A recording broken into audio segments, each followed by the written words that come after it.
Hello, hello, hello. Welcome back, all of my beautiful friends from the internet. I hope each and every single one of you is doing well on this fine Tuesday morning or whenever you happen to be listening to the show, whether this is morning, evening, or night for you. So welcome to the Reddit Asks Us podcast, the podcast where we read and react to comments from r/Askreddit. I am your host, Luke Dick. Welcome to the podcast. Remember, if you're watching on YouTube, remember to like, comment, and subscribe. If you're listening on Apple Podcasts, Spotify, wherever else you get your podcast, please leave us a rating and also leave us a review. You have no idea how much that helps us out. It is I'm forever grateful if people do that. It is so awesome to see engagement like that. And I know there's a lot of new listeners coming to the show, so welcome to the show. If you have never listened to the show before, if you're kind of just getting into the show, we love having you all here.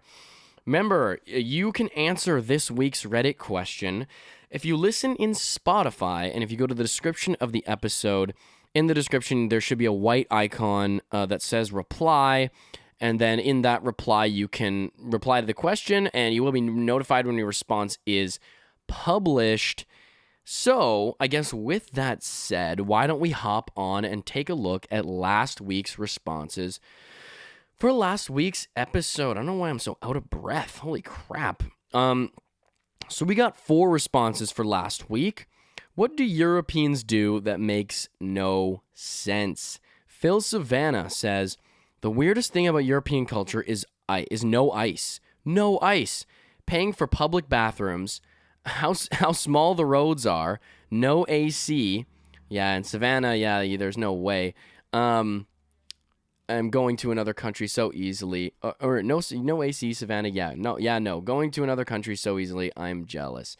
Yeah, the AC is not having AC is always tough. No ice though. You know what? I'm not okay. Listen, this might be a controversial take. I'm not a big no ice guy. I'm not a big ice guy.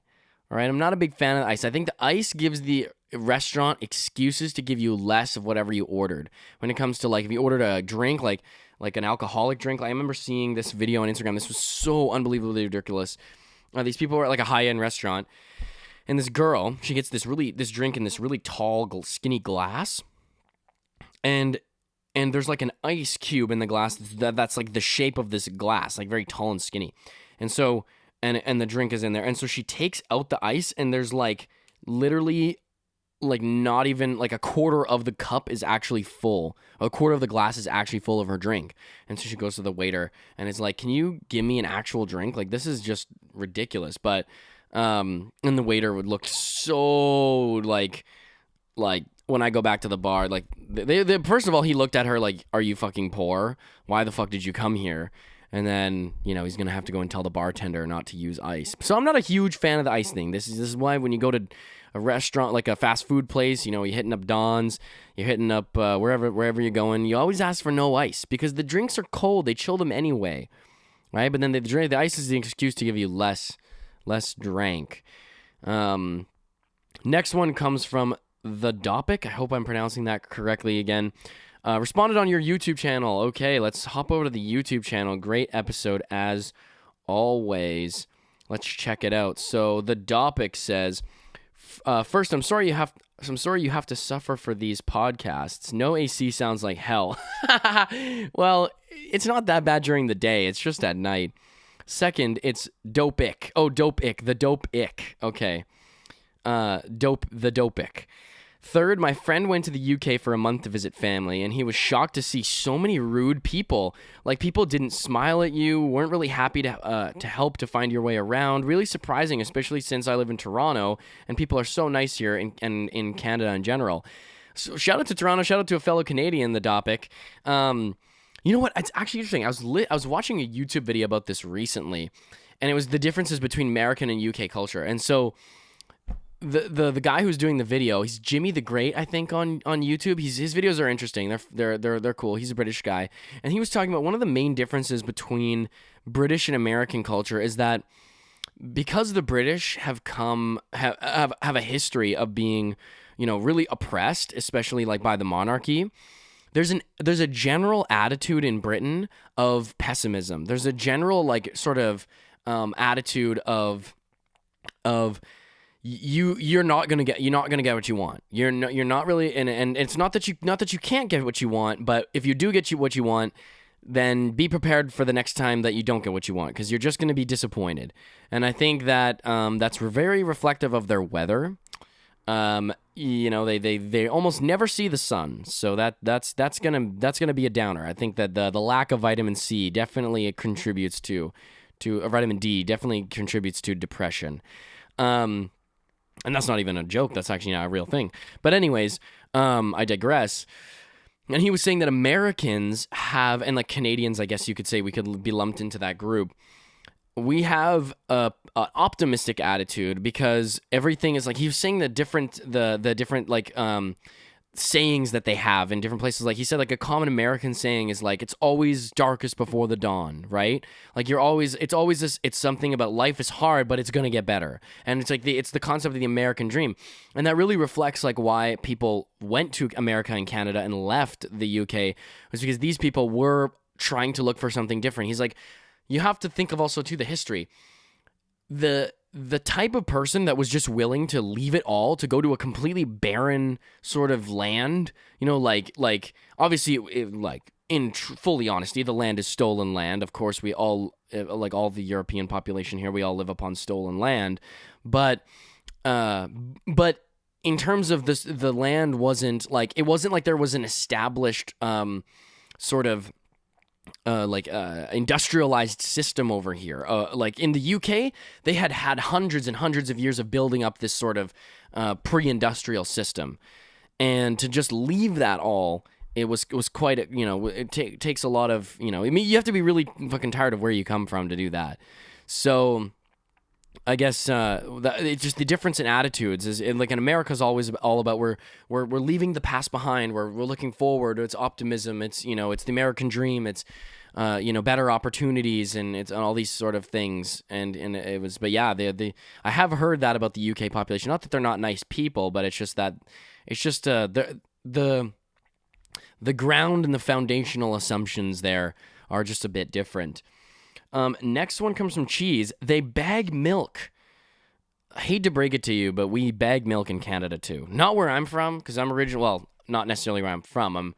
I'm from Western Canada. I'm originally from Saskatchewan, and we don't bag milk over there. You won't find bagged milk. That's not a thing. It comes in cardboard cartons or plastic jugs, but you won't find it bagged. But here in Nova Scotia, you'll never see a milk really in a jug. There is jug milk, but once milk gets to a certain amount, it's all bagged, and then you put it in a special container that you put in the fridge. But yeah, bagged milk is definitely a thing in Ontario. That's for sure. It's quite popular. So wouldn't say that's just a European thing. Hate to break it to you. Next one comes from All of the Jazz. Teeth. Just no teeth care. Yeah, I think I don't even really know where that comes from, honestly. The braces don't really seem to be a very common procedure. I'm telling you right now, if I didn't have braces, I would have been devastated. My teeth needed some correcting. But that's always the biggest thing is like, I don't know if it's all the Europeans, but definitely people from the UK, it's easy to make fun of their lack of straight teeth. I think that braces are just you guys don't offer them, or it's just not a common thing, I guess. All right, why don't we hop into today's episode? So today's episode comes from our favorite page on Reddit, the main Askreddit page. This week's episode is, what is a genuinely terrifying true fact? This one had a flare on it, serious replies only. I get within the sub or within the post, you're not supposed to make jokes and puns, but you know how we do it on this podcast. We like to take it pretty casual, so that rule will be suspended as long as it's nothing too messed up. Obviously, we're not going to try to joke at anyone's particular expense. So the first one comes from beer, glorious beer. Fuck. Very true. I just said that like a total addict. I met a woman in the 90s. My girlfriend worked with her at a charity. Really nice lady. Your favorite aunt type of lady. I learned that she once had a child, a little boy. He only lived to be a few years old because one day, while they were both playing in the garden, the boy picked up a snail and licked it. I can't remember if it was days or weeks later, but parasites had nested in his brain and eaten it from the inside. Holy fuck. What is more terrifying, that common snails can do this, or that your child can be lost so quickly and instantly while you're playing in the garden making some memories? I never forgot that. Yeah, that's not something that that is easily forgettable. That's gonna stick with you. That's insane. I didn't even know that. Okay, I mean, licking snails is not something I don't think I really had a whole lot of ambition to do when I was a kid. But I did grow up with a friend, though. I did grow up with a friend who was always in the shit, okay? This kid was always like he's the type of kid who may have eaten the Tide Pods. This is why they have to put the bitter lining on the Tide Pods, because you think to yourself, "Oh, kids, they don't eat Tide Pod." Kids eat Tide Pods. Okay? It's a real thing. All right, like and as a child, I never really did anything like that. I was a very cautious kid. I never touched anything with, that I wasn't really supposed to touch. I did one time, however. I did something really, really, really fucking stupid. Those like cap guns.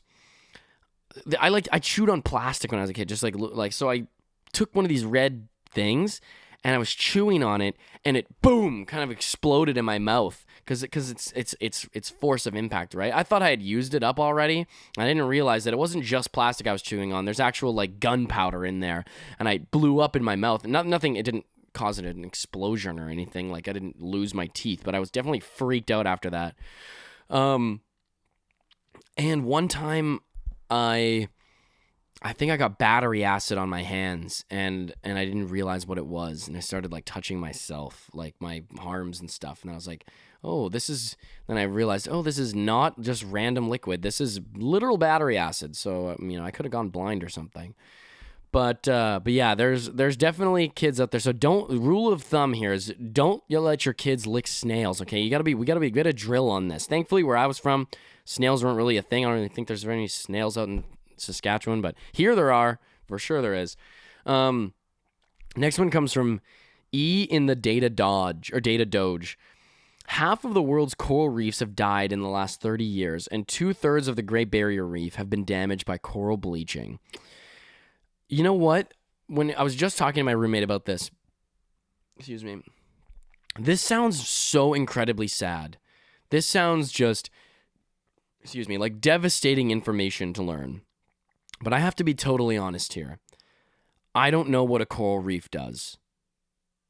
I don't. I seriously, I sympathize with the cause, but I'm always being told the coral reefs are dying. The coral reef is this. The coral reef is that. And I'm like, oh no, what does a coral reef do? What is the purpose of a coral reef? And so my friend looked it up, and he said that coral reefs like provide a home for fish, and like it's where fish like hunt other fish. And I'm like, for the amount of time that we spend talking about coral reefs, you'd think that they would have like a more fundamental purpose, that they would, they're like, are they like that they would be like the ocean's lungs, or are they? I don't know. It didn't say that on the internet. I just said that they were just like almost like an aesthetic to the ocean. And I'm like, oh, okay, cool.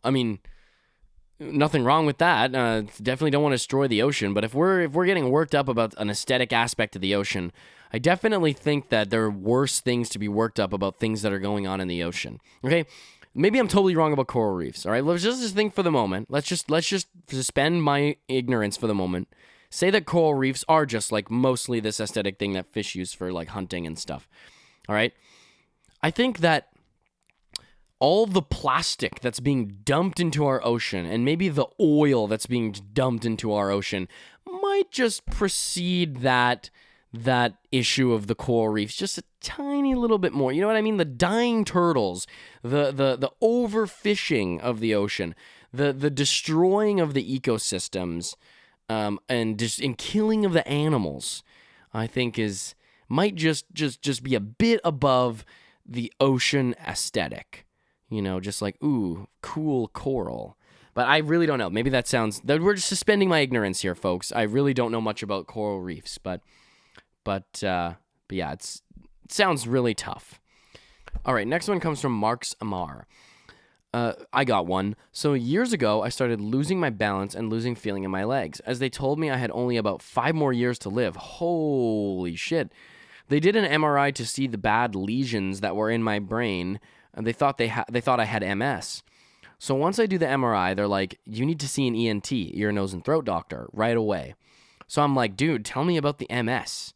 All right? All they do is keep repeating, go to the ENT. Could you imagine, like, what about my MS? And they're just like, go to the ENT. All right? You need to see an ear, nose, and throat doctor. It's like, you may have the sniffles. It's like, well, maybe, okay. I think that. Okay, thank you very much for exercising your doctoral abilities on me, your medical science abilities. But I think that me potentially having MS is a little bit more important than, the slight sniffle I have. I might or might not have a cold. I didn't take a COVID test, so I might have COVID. But it doesn't really seem like those things. I think MS outranks COVID slightly on this one. Yeah, we don't want you to lose your sense of taste now, do we? So I'm like, dude, tell me about the MS, and all they do is keep repeating going to the ENT. So I go to the ENT, and he explains that they think I have a giant fungal growth taking up the entirety of my sinus cavities and pressing on my brain. So after medication, a super painful surgery where they had to break my nose and sinuses to get it out, medical stints that were made on a 3D printer using some hardened medicine, and about 4 months of healing, I was back to normal-ish. The horrifying part, the fungus comes from the feces of chickens and is being introduced into the air by haulers moving chickens. Everyone in the U.S. breathes in these spores regularly, but it mostly takes hold in people with compromised immune systems. Settling in the lungs is most common, and often being mistaken for lung cancer at first. Well, this is definitely a terrifyingly true fact, most definitely. Like, the fact that you could, have the Last of Us spores, fungus just growing inside of you without you knowing, pretty terrifying. I still think this is better than, learning you have MS. I think learning that I had a fungal growth in my body, very disgusting, and I would probably want to turn my skin inside out at that point. I'd probably be like, this is at least a little bit better than 5 years to live. This is if anything, this might be a bit of a relief, okay? You might have to break my nose and have to literally detach my nose from my face, but I still will live more than 5 years. But that's wild, though, man. That's insane. Just, how else would you know? Would you just have, mushrooms growing out of your nose? Holy crap. Fungus is crazy, though. Fungi is insane. The versatility of fungi, because it's not a plant, right? It's I think, what is it? We're related to fungi closer than fungi is related to plants, I think, on the evolutionary tree, which is just mind-blowing. How's that even possible? It doesn't even make any sense. It's weird stuff. Weird stuff, folks. Next one comes from Crazy Barks 94. If you don't get enough calcium while you're pregnant, the fetus saps it right off your bones, leaving you brittle and vulnerable to osteoporosis. Holy fuck. Damn, those babies be munching the bones. I thought bones were just a thing for the dogs, but no, it looks like these babies be getting at our bones. It makes sense in some sense, though, right? This also is an encouragement. I guess I don't carry I'll never carry a baby in my body, but I guess if I ever, have a child, I might just have to really drill into my partner to drink a lot of milk. Just have at least a glass of milk a day. All right, we don't want the baby, literally sucking out with a straw the calcium from your bones. The reply from, oh my God, I'm not going to pronounce that. My cousin's 25-year-old wife lost all her teeth while pregnant, despite taking vitamins. Dentures at 25. This is insane. We were talking about in my psychology class. I'm taking a behavioral, an animal behavior psychology class right now. Our prof was talking about how babies are actually closer to like in behavior to like parasites, because they are just like feeding off of you, and they take up most of your energy, and it's like when you're feeding yourself, you're basically feeding them. And it was kind of strange. I'm like, why is this so natural? Why is it so fundamental that we grow these things inside of our bodies? Like, you'd think that we would have just, figured out another way. Maybe evolution had other plans for us. But do you see that recently they just like fertilized an embryo in a lab? So who knows? Maybe having babies will be a thing of the past. We never know. Next one comes from Yusuf Aslayad or El Sayed. Oh, El Sayed. Autoimmune diseases are hella scary. One day, the system that was designed to protect you thinks your own cells are pathogenic and decides to attack you. I know people with autoimmune disorders, and it's like, how? Like, why?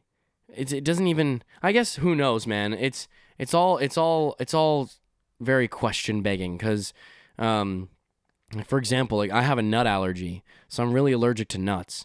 And I'm like, why though? Like even like I have like hay fever and stuff. So in like humans, this is what makes really no fucking sense to me. Okay, someone please explain. So I'm allergic to basically outside. Like, growing up in the West, there's no ocean, there's like zero humidity in the air. So everything's so dry, and dust and pollen and all these things. Like, spring is hell for me. Spring is just like the worst time ever in the year. I'm constantly so stuffy, and my eyes are red, and I'm itching all the time. It's not a good scene. It's really, you don't really want to be around me. I'm like, I can't breathe. I'm like with every breath. It's really bad. Why though? Like, why does my body think that outside is something it should attack? Okay, there's like so many more things that my immune system could worthwhile go and attack. But no, it decides, oh, grass, oh, outside, breathable air. How about I take this really breathable, nice air and this gorgeous breeze and make it so you just can't even breathe?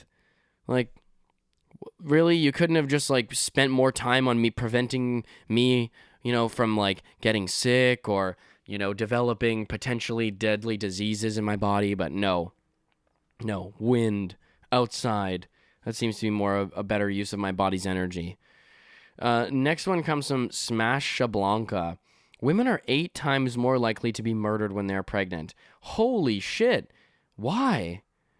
What? There's just no explanation? You're just going to say that? You're just going to drop that truth bomb on us and just not offer an explanation? Why?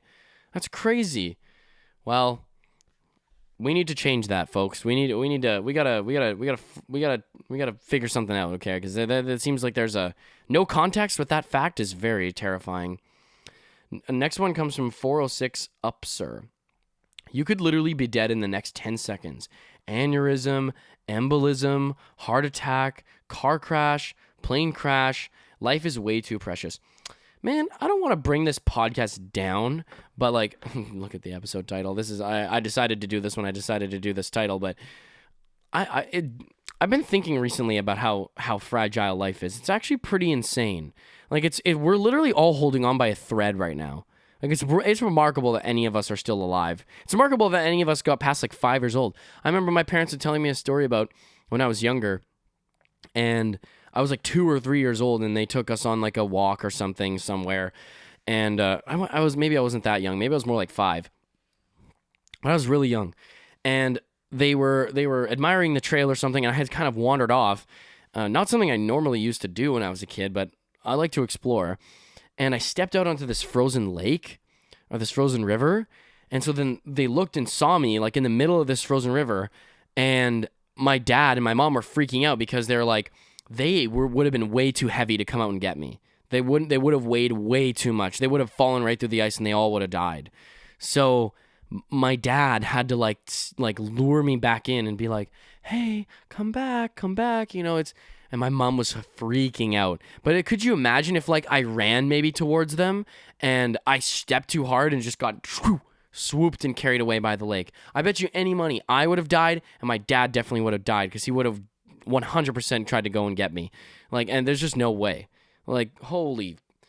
See, this is how I think everyone has one of these stories growing up. Everyone's almost died. Like, it's actually insane.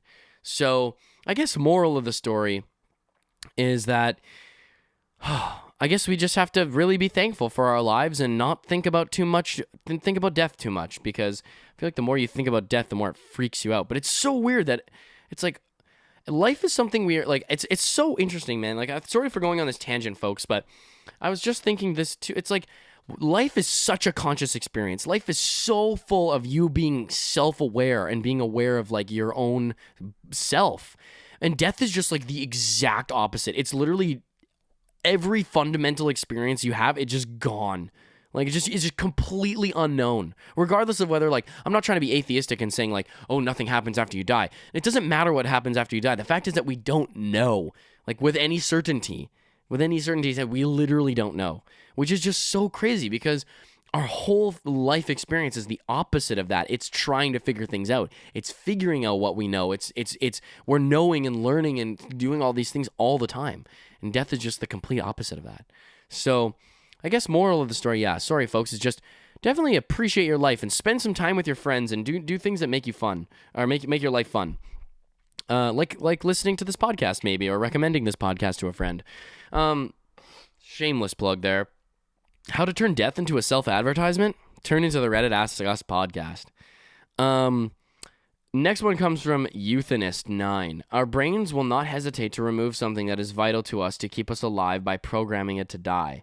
This is kind of based, though. That's actually kind of a based function, you know? Like, if our body's in crisis, our brain will, like, reroute stuff and help us to survive. That's actually kind of cool. I mean, it's a terrifying fact, but it is pretty cool, though.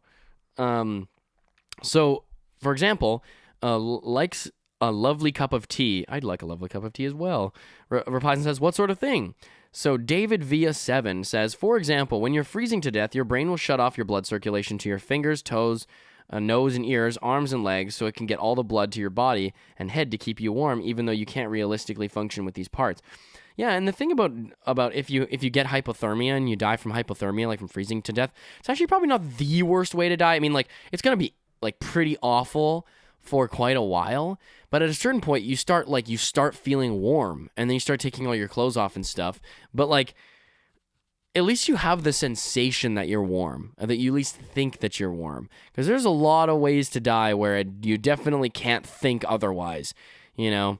It's pretty difficult to think otherwise when you're bleeding out to death, that you're not literally bleeding out to death. So hypothermia doesn't sound like the worst thing. I really am hoping that I'm not bringing any negative karma upon myself by doing this, by talking about this sort of stuff. All right. Next one coming from Vertigo44. Out of everyone alive on Earth right now, there is someone who is suffering more than anyone else. Yeah, that's a little too depressing. All right. Belial says, I guess this isn't terrifying, but the Pillars of Creation, that amazing feature in the Eagle Nebula that is super famous and amazing looking, doesn't exist anymore. No. It was wiped out by a supernova some 7,000 years. How did I not know this? 7,000 years ago.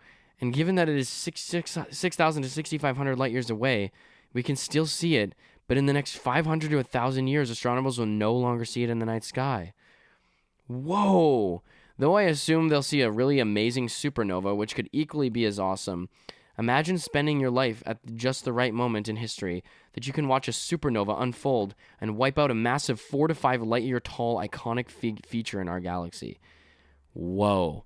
That is freaking wild. I didn't even know that. If anyone doesn't know what the Pillars of Creation are, it's a very popular photo.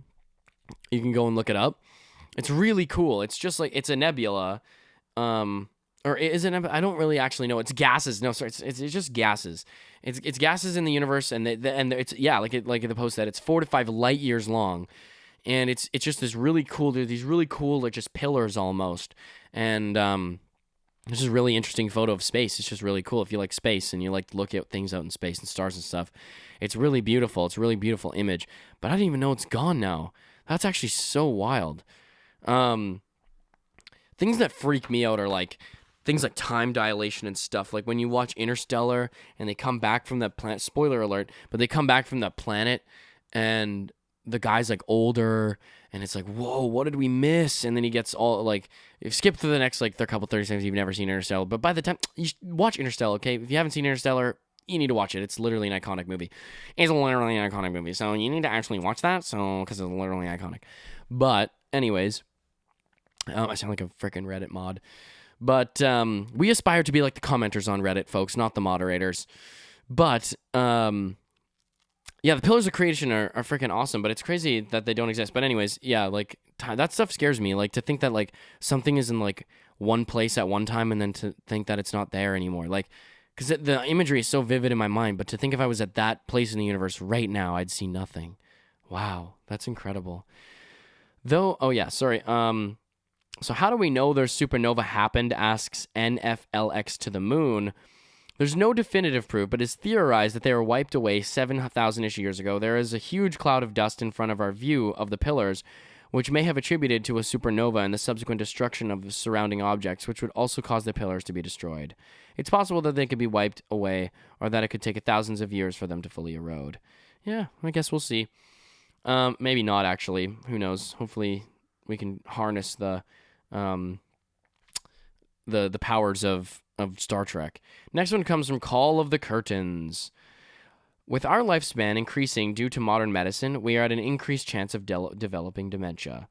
Yeah, this seems like a fairly normal thing though. Like that's I don't know if that's like a terrifyingly true fact. Like it's kind of just like yeah, I guess so. To be honest, we're living longer than most humans forever.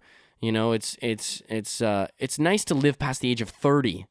You know what I mean? 30 was a milestone at one point. 30, you looked like Aristotle or Plato in that photo, in that painting of Plato and Aristotle talking to each other. Like that was 30. Okay, Plato was 30 in that photo. I don't actually know if Plato was 30 in that photo, but seriously though, people at one point living to 30 was a massive accomplishment. They would have thought it's not going to be long left for you, bud. Clock's ticking. Clock's ticking. All right, time's running out there, buddy. Edit for more clarity. This is the 6th, debatably 7th mass extinction event. Oh, just kidding. Oh, this is a different one. Sorry.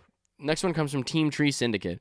We are currently in a mass extinction event. Not only are numerous species going extinct, but the rate is accelerating exponentially. Edit for more clarity. This is the 6th, debatably 7th mass extinction event. And while it's true that the previous ones were natural, there is an overwhelming amount of evidence to show that we are the cause of this one. Habitat destruction, deforestation, pollution, and an introduction of non-native species are all contributing factors. We've observed extinction rates skyrocketing the moment humans entered the picture. This one doesn't seem terribly surprising. Out of all the shitty things that humans do, this is probably one that we're like the most agreement on, you know, and the most aware of. You know, it doesn't seem like a terrifyingly like surprising fact.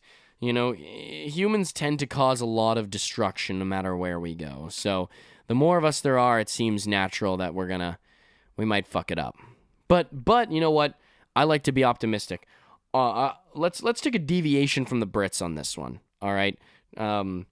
We're gonna say that I also believe that humans are really smart. So like we're also really dumb. We're also incredibly stupid and ignorant, but we also are pretty smart. You know, we can figure problems out. We were able to basically. I mean, I don't want to get into the weeds of this conversation, and I know that there's an inequality everywhere, but as it stands alone, in the fact in and of itself, in the very privileged society that I live in and I'm a part of, even though the rest of the world was literally being screwed by the Western world during the pandemic, it is pretty remarkable that within 2 years, a vaccine was able to be created basically solve a pandemic. Like, I just don't think that at any other point in history something like that would have been possible. And that just goes to show how smart people are. Because regardless of how much money was profited off of the pandemic and like how much the Western nations screwed out literally the rest of the world from the actually receiving healthcare and stuff.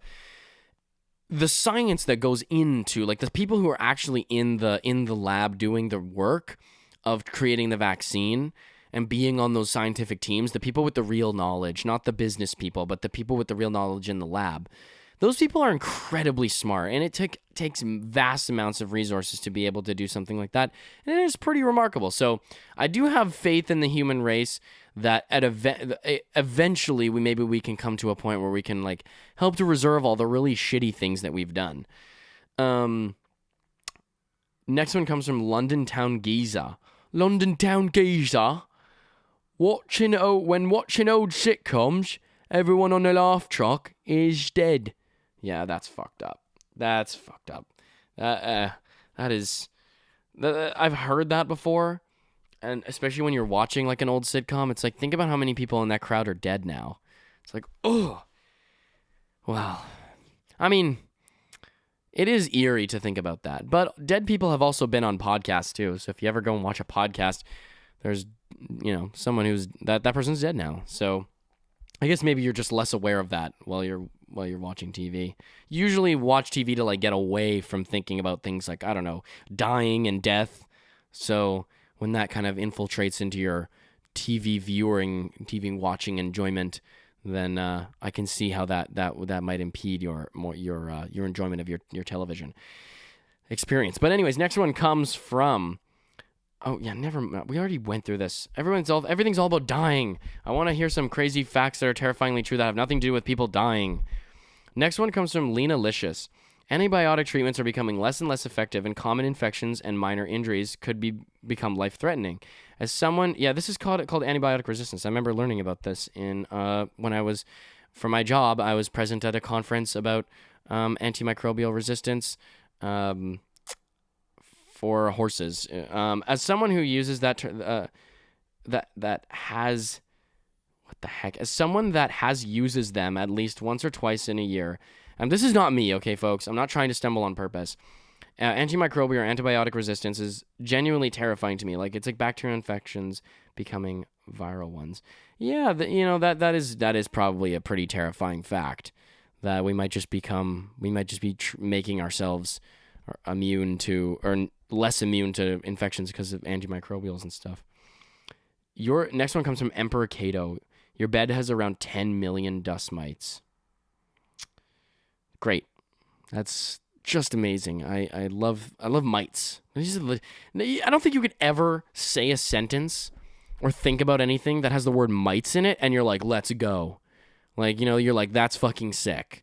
I think any sentence that uses or has the word mites, bed mites, dust mites, termites, it's never going to be a great thing.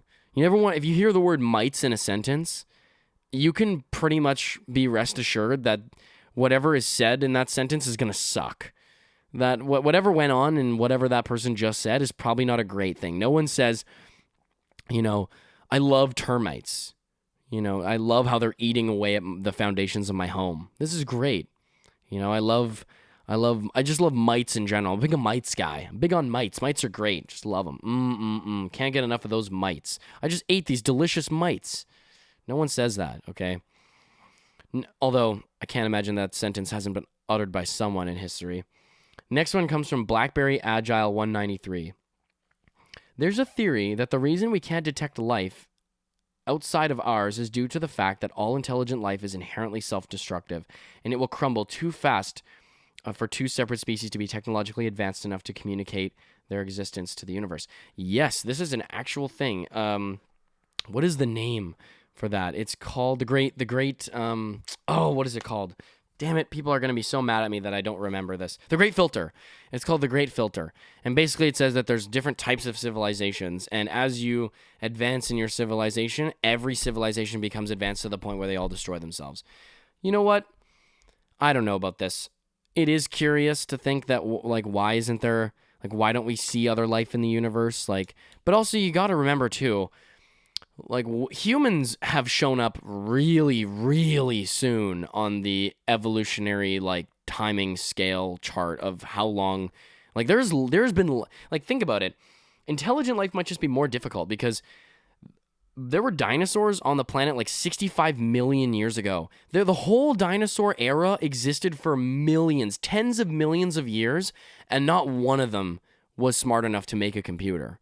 All right, so like it was only within the last couple 100,000 years, maybe up to 1 million years, that humans have been around, and only within the last 100 years have we even created a computer. So it's, I think we're being a little bit pessimistic at that point. And also the universe, this is another counter argument I've heard to it, is massive. Okay, I'm just trying to give faith to all the alien lovers out there, all my folks who are curious about extraterrestrials. All right, the universe is massive. Okay, it is so big. All right, we are so tiny that traveling across the universe for any species, if they're intelligent, would be an astounding feat. So unbelievably difficult. But we have a reply from Castaway. I mean, the closest star to us. Oh, thanks. He's chiming in with my retort. The closest star to us, other than the sun, is Alpha Centauri. It's 3 light years away. That means that with our current technology, it would take something on the order of 10,000 years to reach it, and that's in our backyard. Distances in our universe are mind-numbingly vast, and there's a really high probability that even if there are other intelligent and technologically proficient species, our universe is so big that frequent interstellar travel is all but impossible. That's very true. And maybe they are similar to us in that, like, the technology hasn't gotten there. Like, our ability to create technology to travel vast distances across the universe, I don't think is going to be possible for a very, very long time. Let's see. Why don't we read off maybe one or a couple? Ooh, this one's creepy.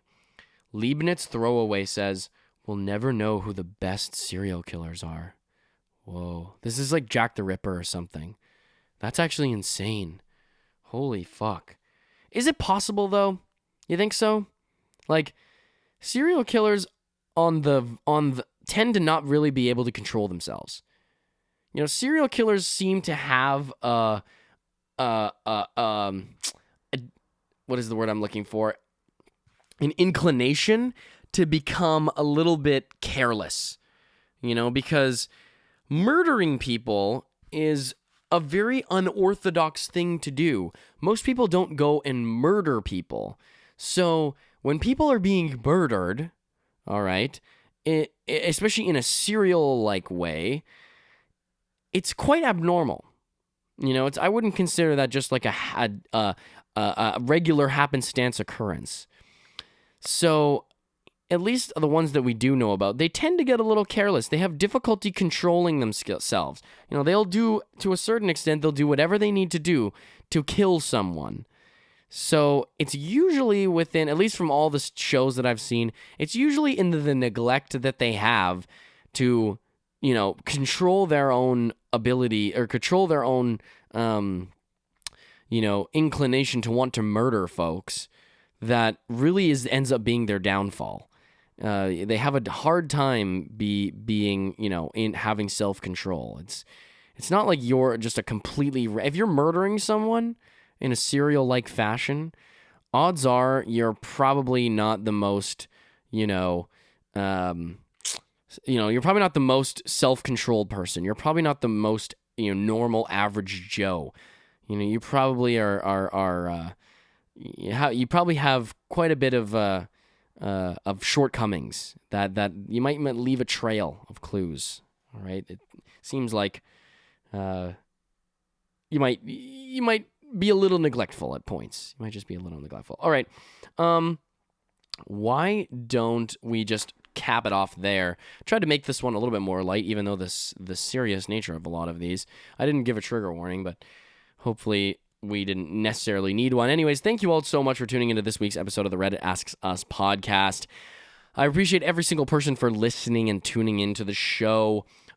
Remember, you can find us on YouTube. Remember to like, comment, and subscribe. Please listen to us on Apple Podcasts, Spotify, wherever else you get your podcasts.